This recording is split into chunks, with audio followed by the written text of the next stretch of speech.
নমস্কার বন্ধুরা, মমিস ডাউট চ্যানেলে সবাইকে স্বাগতম। নিয়ে নিয়েছি পেঁপে, আর এই যে নিয়ে নিয়েছি 4 ভাগের 1 ভাগ কাতল মাছের মাথা। এটা দিয়ে একটা আসামের ট্রেডিশনাল রান্না করব, খাট রান্না। এই জন্য আমি নিয়ে নিয়েছি পেঁপে, অর্ধেক পেঁপে টুকরো করে নিয়েছি 4 ভাগের 1 ভাগ কাতল মাছের মাথা, আর নিয়ে নিয়েছি লবণ, পাঁচফোড়ন, তেজপাতা, 2 টুকরা খাট। কড়াই আগে থেকে বসিয়ে রেখেছিলাম, দিয়ে দিচ্ছি সাদা তেল। হলুদ লবণ দিয়ে মাছের মাথাটাকে আমি ভিজিয়ে নিব।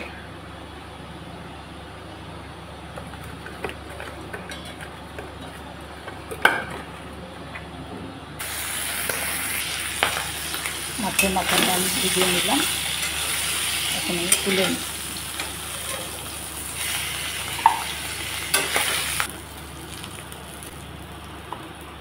ভাজা তেলের উপরে আমি দিয়ে দিচ্ছি সামান্য পাঁচফোড়ন, দিয়ে দিচ্ছি 2 টুকরা তেজপাতা। এখন দিয়ে দিচ্ছি পেঁপেগুলো। আর এটা আসামের একটা ট্রেডিশনাল রান্না। এই রান্নাটা শুধু লবণ দিয়ে, কোনো হলুদের এখানে আরও মিক্স করতে হবে। এখন এই পেঁপেটাকে ভালোভাবে ভাজা করে নিব। আসামের প্রত্যেকটা অসমিয়া মানুষ এই খার বলতে পাগল। এরা খার খেতে খুব ভালোবাসে। পেঁপের মধ্যে আমি মাছের মাথাটা দিয়ে দিলাম। এখন আমি ভালোভাবে ভাজা করে নিব। ঢেকে দিচ্ছি। একটা সিক্রেট জিনিস দিচ্ছি, সেটা হচ্ছে খার।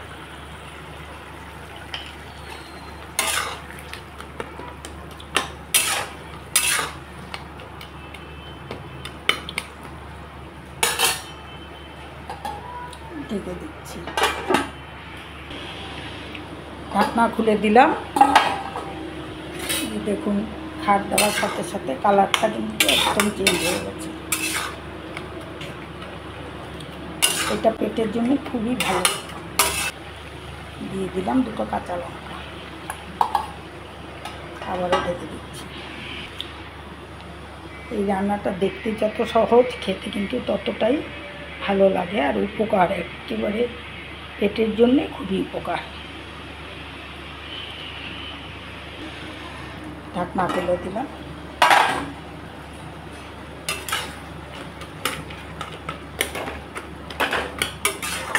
আপনারাও এইভাবে একবার রান্না করে দেখবেন, গ্যাসের কোনো সমস্যাই থাকে না। দিয়ে দিচ্ছি সামান্য জল।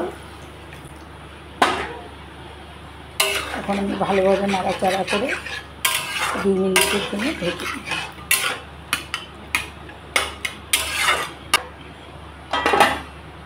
এটা শরীরের জন্য খুবই ভালো। এটা আসামের একটা ট্রেডিশনাল রান্না। মাছের মাথা দিয়ে পেঁপে দিয়ে খায়। যে এখন নাড়াচাড়া করে নামিয়ে দিচ্ছি। একদম চলে গেছে পেঁপে। রান্না করে নিলাম পেঁপে দিয়ে, মাছের মাথা দিয়ে খার। যারা আমার সঙ্গে রয়েছে এই রান্নাটা দেখার জন্য, তাদের জন্য অসংখ্য ধন্যবাদ রইল। আর রান্নাটা দেখার সময় প্লিজ একটা লাইক করতে ভুলো না, শেয়ারও করে দিও বন্ধুবান্ধবের মাঝে, আত্মীয় স্বজনের মাঝে। আর কমেন্ট বক্সে একটা কমেন্ট করতে ভুলো না। এই কমেন্টটাই কিন্তু আমাকে বহুত আনন্দ যোগায়, আজ কাজেও উৎসাহিত করে। যে কোনো ভিডিও করতে আমি অনেক উৎসাহ পাই, আরও অনেক দূর এগিয়ে যাওয়ার জন্য আমাকে উৎসাহ যোগায়। আর যারা সঙ্গে রয়েছে তাদের জন্য আন্তরিক ভালোবাসা রইল। আর যারা এখন একটা সাবস্ক্রাইব করনি, করে দিও। আর বেল আইকনটাকে প্রেস করে রেখো, যাতে আমার নতুন নতুন ভিডিওগুলো বা রান্নাগুলো সবার আগে তোমাদের কাছে পৌঁছায়। আজ তাহলে এই পর্যন্তই। সবাই ভালো থাকো, সুস্থ থাকো। আবার নতুন ভিডিও নিয়ে তোমাদের সামনে চলে আসবো।